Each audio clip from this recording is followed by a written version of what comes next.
नमस्कार मित्रांनो, आज आपण बघणार आहोत की BSc सेकंड इयर मॅथमॅटिक्समध्ये या सेमिस्टरसाठी आपल्याला 3 पेपर आहे. पहिला पेपर असणार आहे रिअल ॲनालिसिस. त्यासाठी आपण बुक यूज करणार आहे mathematical analysis by SC Malik and Savita Arora. दुसरा पेपर आहे ग्रुप थेरी. त्यासाठी आपण बुक रेफर करणार आहे मॉडर्न अल्जेब्रा बाय AR वसिष्ठा. आणि थर्ड पेपर आहे ऑर्डिनरी डिफरन्शियल इक्वेशन. त्यासाठी आपण बुक यूज करणार आहोत introductory course in differential equations by DA मरे. तर हे 3 पेपर आपल्याला ह्या सेमिस्टरमध्ये शिकायचे. तर आपण सर्वात पहिले ग्रुप थेरी हा पेपर चालू करणार आहे. तर ग्रुप थेरीमध्ये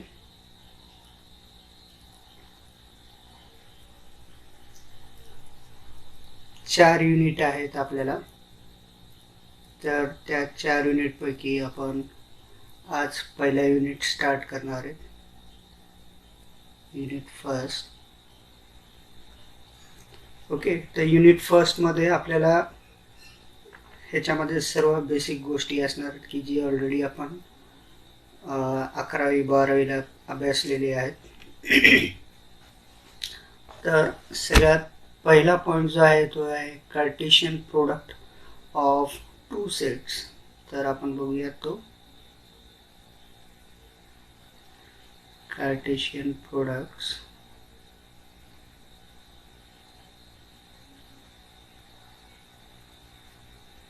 ऑफ 2 सेट्स.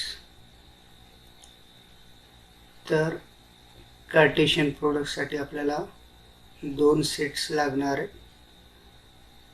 सेट्स म्हणजे ज्याच्यामध्ये आपण काहीतरी एलिमेंट दाखवलेले असणार आहेत. तर असे आपल्याला 2 सेट लागणार आहेत. ओके, तर त्यासाठी आपल्याला 2 सेट लागणार आहेत. आपण डेफिनेशन पाहूयात त्याची. Definition of Cartesian product. If A and B are 2 sets. हे आपल्याकडे 2 सेट्स आहेत. आणि the set of all distinct ordered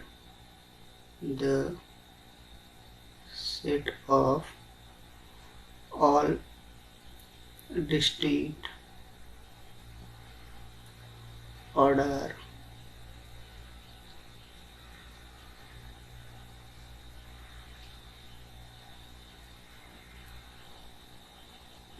pair of order pair A comma B is called Cartesian product.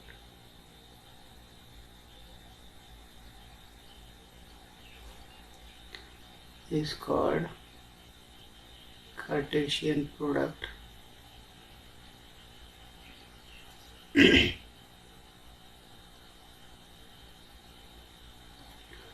of A and B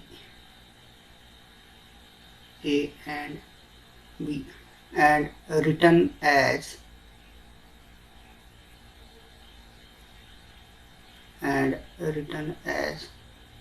A cross B.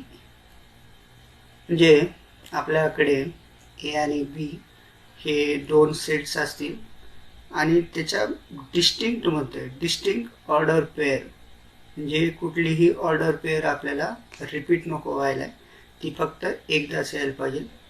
आणि ह्या order पेअरमध्ये पहिला element जो असणार तो Aचा असणार आहे आणि दुसरा जो एलिमेंट असणार तो Bचा असणार आहे. असे आपल्याला ऑर्डर पेअर तयार करायची आहे. आणि ती ऑर्डर पेअर कशी असणार आहे? डिस्टिंक्ट असणार आहे, म्हणजे ती फक्त एकदाच यायला हवी. तर ती ऑर्डर पेअर आपण कशी लिहिणार? A cross B. तर मग आता आपण पाहू ऑर्डर पेअर कशी लिहायची. तर A cross B is a set of order pair A comma B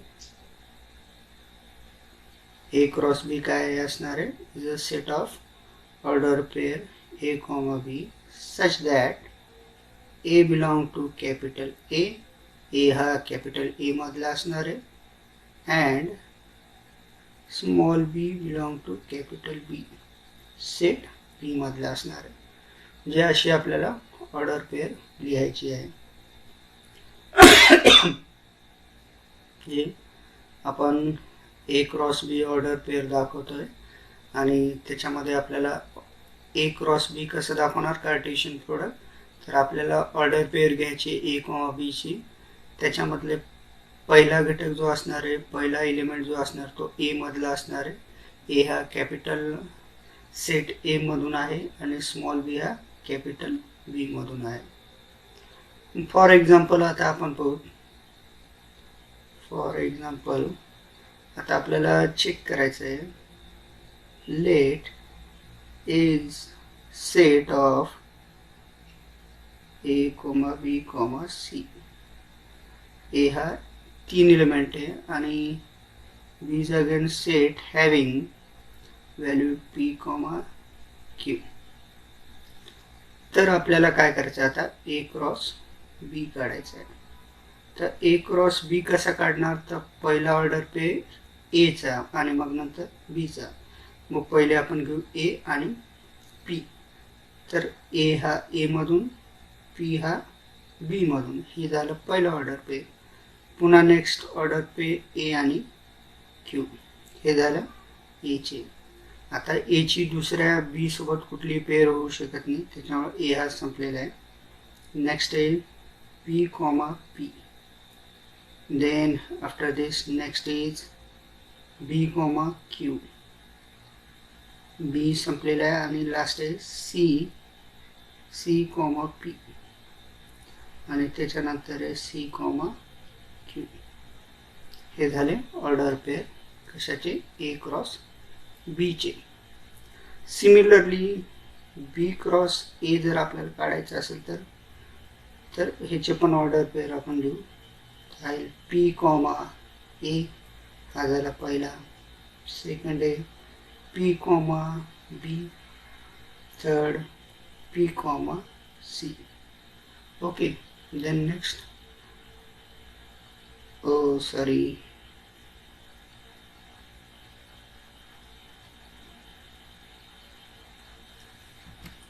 आपल्याला बी क्रॉस ए काढायचं आहे. रिपीट, आपल्याला बी क्रॉस ए काढायचं आहे. तर मग हा येईल आपला order pair A comma P.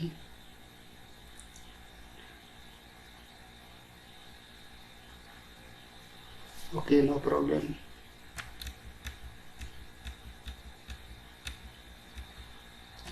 Okay, तर बी क्रॉस ए काढतोय म्हणजे आपण पहिले बीचे एलिमेंट घेणार, मग नंतर एचे घेणार.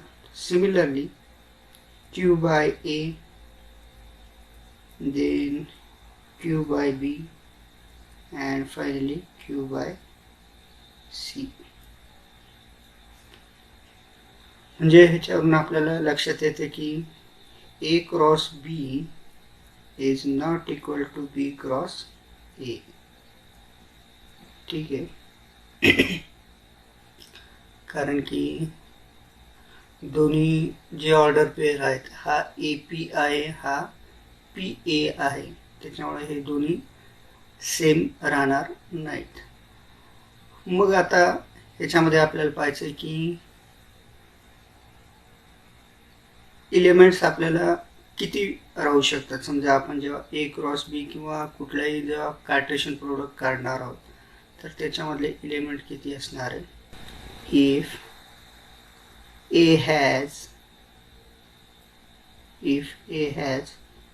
m elements and b has n elements, ए कडे m एलिमेंट्स आहे आणि बी कडे n एलिमेंट्स आहे. तर आपण ए क्रॉस बी जर काढायचं असेल तर मग ह्याच्यासाठी असणार आहेत A cross B has m into n elements. तर एवढे एलिमेंट्स याच्याकडं असले पाहिजे. आता ह्या एक्झाम्पलमध्ये ए कडं 3 एलिमेंट्स होते आणि बी कडं किती होते, 2 एलिमेंट्स. ठीक आहे. मग आता ए क्रॉस बी आपल्याला काय भेटणार याच्यामध्ये, ए क्रॉस बी किती एलिमेंट्स भेटणार, 3 इंटू 2 म्हणजे 6 ऑर्डर पेअर आपल्याला भेटले पाहिजे. तर ह्या 6 ऑर्डर पेअर 1 2 3 4 5 6. तर जे काय ऑर्डर पेअर आपल्याला भेटले पाहिजे ते किती असले पाहिजे, एम इंटू एनच्या फॉर्ममध्ये असले पाहिजे. नेक्स्ट आहे, if A is either A, if either A or B is null set, either A or B is null set, then we'll get A cross B is a phi set. म्हणजे ह्याचा Cartesian product काढला तर हा काय भेटेल आपल्याला, five भेटेल, म्हणजे एम्प्टी भेटेल. ए किंवा बी या दोन्हीपैकी कोणी जरी एक जर नल सेट असेल म्हणजे ज्याच्यामध्ये काहीच नाही आहे, तर त्यांचा कार्टेशियन प्रोडक्ट सुद्धा काय भेटेल आपल्याला, नलच भेटेल. नेक्स्ट आपण पाहणार आहोत product set in general. Next आपण पाहणार आहोत प्रोडक्ट सेट इन जनरल. तर ह्याच्यामध्ये घेऊ आपण late A1, A2, so on AN हे काय BN सेट. n आपल्याकडे काय सेट्स दिलेले आहेत, आपल्याला n सेट्स दिलेले आहेत. मग आता ह्याच्यामध्ये the set of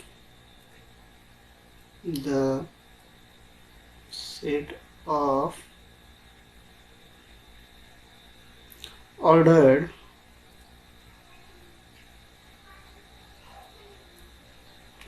the set of order n tuples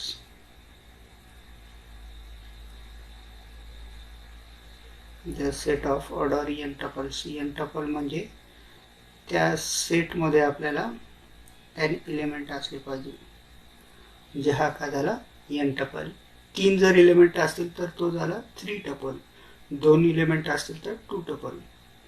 तर ह्याच्यामध्ये n टपल्स आहेत, n एलिमेंट्स आहेत. A1 हा बिलॉंग करतोय A1 सेटमधून, स्मॉल A2 बिलॉंग करतोय सेट A2 मधून, तसाच AN हा बिलॉंग करतोय सेट AN मधून. तर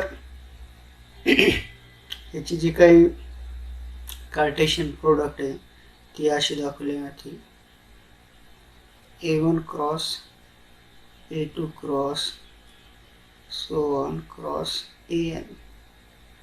तर ही झाली in general Cartesian product for product set in general. तर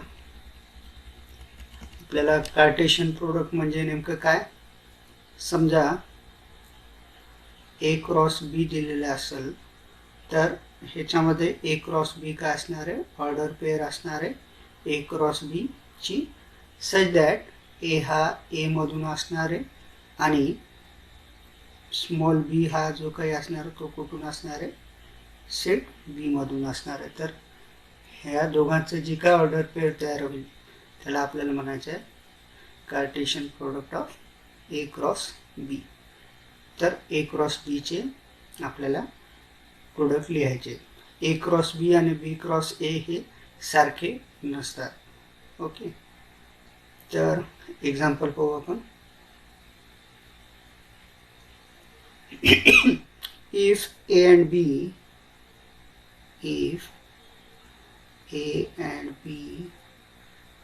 are any any sets A आणि बी हे काय केलेलं, एनी सेट्स दिलेले आहेत आपल्याला.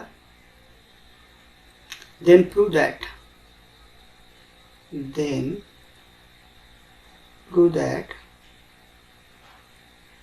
आपल्याला प्रूव्ह करायचं आहे. देन प्रूव्ह दॅट फर्स्ट आहे A subset of A union B, okay, and B is a subset A union B. हे आपल्याला फर्स्ट प्रूफ करायचं आहे. सेकंड प्रूफ करायचं आपल्याला A is a subset of B implies, आपल्याला हे म्हटलं पाहिजे A union B is equal to B. Third आपल्याला दिलेलं आहे. थर्ड आपल्याला प्रूफ करायचं आहे A minus B is a subset of A. Fourth आपल्याला दिलेलं आहे A minus B union of A is equal to A. आणि लास्ट दिलेलं आहे A minus B intersection B is equal to 5. Okay, तर सबसेट म्हणजे काय असतं, A union B intersection minus म्हणजे हा डिफरन्स आहे. तर हे आपण ऑलरेडी 12वी मध्ये पाहिलेलं आहे.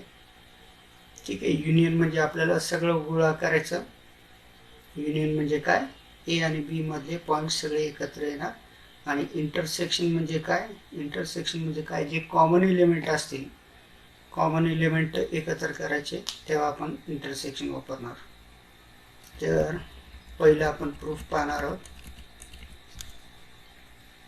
First proof,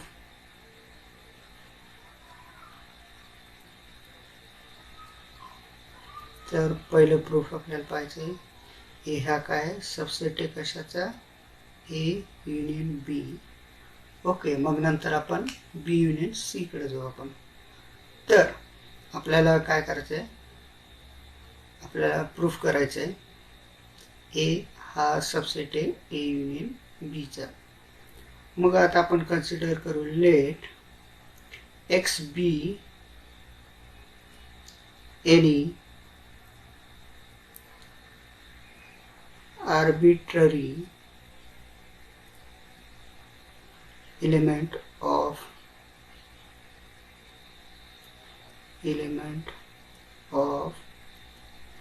the set A. म्हणजे x हा कुठला आहे, सेट A मधला आहे. ओके, आर्बिट्ररी एलिमेंट म्हणजे कुठलाही आपण एलिमेंट तो घेऊ शकतो. आर्बिट्ररी एलिमेंट आपण कन्सिडर केलेला आहे. मग काय करायचं आहे, ह्याचाच अर्थ काय, it means X belong to A. X कुठला असला पाहिजे, ए मधला असला पाहिजे. ह्याचाच अर्थ काय होईल, एक्स हा जर ए मधला असेल आणि ए जर हा सबसेट असेल ए युनियन बीचा, ह्याचाच अर्थ काय, एक्स हा ए मधला असला पाहिजे किंवा एक्स हा बी मधला असला पाहिजे. बरोबर, हे और का लिहिले आता आपण आपल्याला काय दिलेलं आहे, आपल्याला हे दिलेलं आहे A is a subset of A union B. A union B म्हणजेच काय, फॉर एक्झाम्पल सपोज ए ची व्हॅल्यू असेल 1 2 3, ओके, आणि बी ची व्हॅल्यू असेल 2 3 4, सपोज असं काहीतरी. आणि ए युनियन बीचा अर्थ काय, ए युनियन बी म्हणजे ह्याच्यामध्ये 1 पण आला, 2 पण आला, 3 पण आला आणि 4 पण आला. मग आता आपण काय म्हणतोय, ए हा सबसेट आहे ए युनियन बीचा. बरोबर आहे, एच्या सगळ्या व्हॅल्यू ए युनियन बी मध्ये येतात का, येतात. 1 2 3 ह्या एच्या व्हॅल्यू. मग मी एक्स हा काय करतोय, कन्सिडर करतोय. कुठलाही एलिमेंट असू शकतो, तो 1 असू शकतो, 2 असू शकतो, 3 असू शकतो, ते आपल्याला माहित नाही.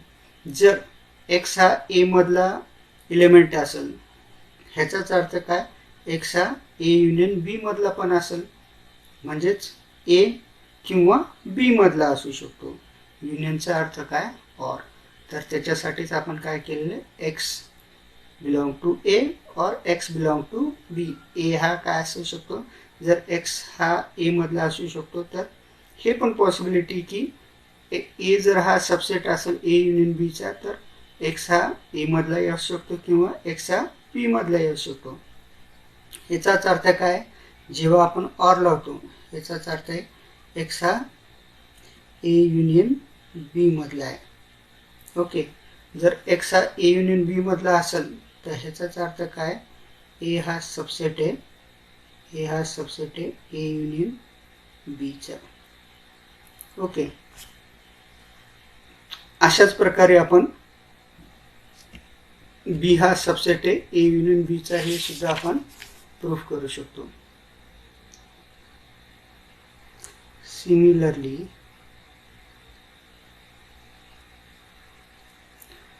we can prove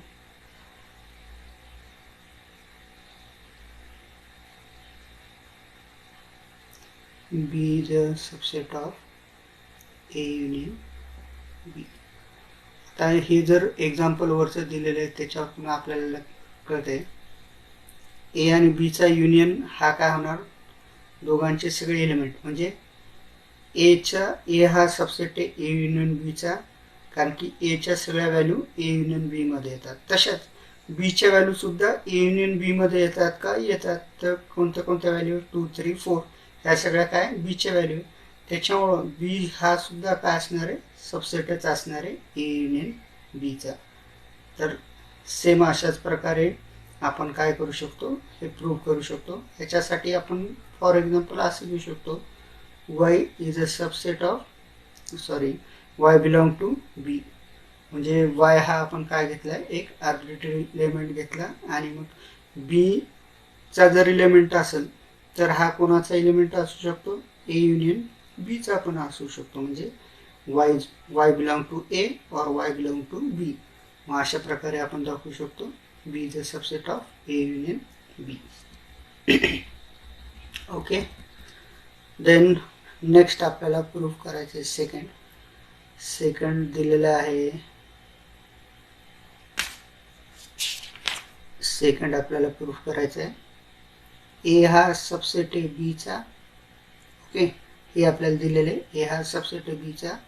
तर ह्याच्यावरून आपल्याला काय वाटतंय, A union B is equal to B. हे आपल्याला काय करायचं आहे, प्रूफ करायचं आहे. ए हा सबसेट आहे बीचा, ह्याचा अर्थ काय होतो, बी ची व्हॅल्यू समजा ही आहे 1, 2, 3, 4 आणि ए ची व्हॅल्यू आहे आपली 1, 2. म्हणजे ए हा काय सबसेट आहे बीचा. म्हणजे ए च्या व्हॅल्यू ह्या बी पेक्षा कमी असल्या पाहिजे किंवा त्याच्यापेक्षा कमी तरी असल्या पाहिजे, सारख्या तरी असल्या पाहिजे किंवा त्याच्यापेक्षा कमी तरी असल्या पाहिजे. हा काय सबसेट आहे. किंवा सारखे असू शकतात, ह्याला काय प्रॉब्लेम नाही. आणि दुसरी गोष्ट, A union B is equal to B दाखवायचं आहे आपल्याला. ह्याचा अर्थ आपल्याला काय करावं लागेल, पहिले आपल्याला प्रूफ करावं लागेल बी हा सबसेट आहे ए युनियन बीचा, आणि नंतर आपल्याला प्रूफ करावं लागेल ए युनियन बी हा काय सबसेट आहे बीचा. जर असं जर होत असेल तरच हे काय होईल, हे जेव्हा दोन्ही कंडिशन सॅटिस्फाय होतील, या दोन्ही कंडिशन जेव्हा सॅटिस्फाय होतील तेव्हाच हा काय असणार आहे, A union B is equal to B होईल. ओके, तर ह्याच्यामध्ये आपण पाहू, सध्या आपल्याला काय दिलेलं आहे, ए हा सबसेट आहे, ए हा सबसेट आहे बीचा. ओके, आणि आपल्याला नेक्स्ट प्रूव्ह करायचं आहे A union B is equal to B हे द्यायचं आहे. ओके, सो वी हॅव आता आपल्याकडे आहे A union B is equal to B हे दिलेलं आहे. तर मग आता आपण काय करू, एक आर्बिट्ररी एलिमेंट घेऊ.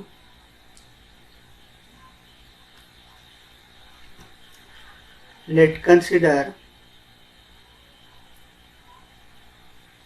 we have x belong to A union B. x हा काय A union B चा आहे.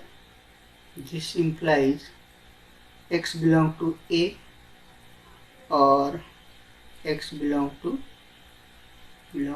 B. x हा A चा आहे किंवा x हा B चा आहे. मग ह्याला मी असं लिहू शकतो का कि x belong to B और x belong to B, कारण की आपल्याला काय दिलेलं आहे, A हा सबसेट आहे B चा. A हा सबसेट आहे B चा म्हणजेच काय, A सारखाही असू शकतो आणि लहानही असू शकतो. म्हणजे A इक्वल टू B होऊ शकतं. म्हणजेच A च्या जागी B लिहू शकतो, B च्या जागी A लिहू शकतो. ह्याचाच अर्थ काय होणार आहे, आपल्याला B भेटलं. म्हणजेच आपल्याला काय भेटलं, A युनियन B हा सबसेट आहे कशाचा, B चा. हा सबसेट आहे B चा. पण ऑलरेडी आपण पाहिलेलं आहे की पहिल्या कंडिशनमध्ये B हा काय सबसेट आहे A युनियन B चा, आणि इथं आता आपल्याला काय आलेलं आहे, A युनियन B हा काय सबसेट आहे B चा. ह्याच्यावरूनच आपल्याला काय कळतं की hence A union B equal to B. A union B equal to B हे आपल्याला काय समजतं. हा झाला दुसरा पार्ट.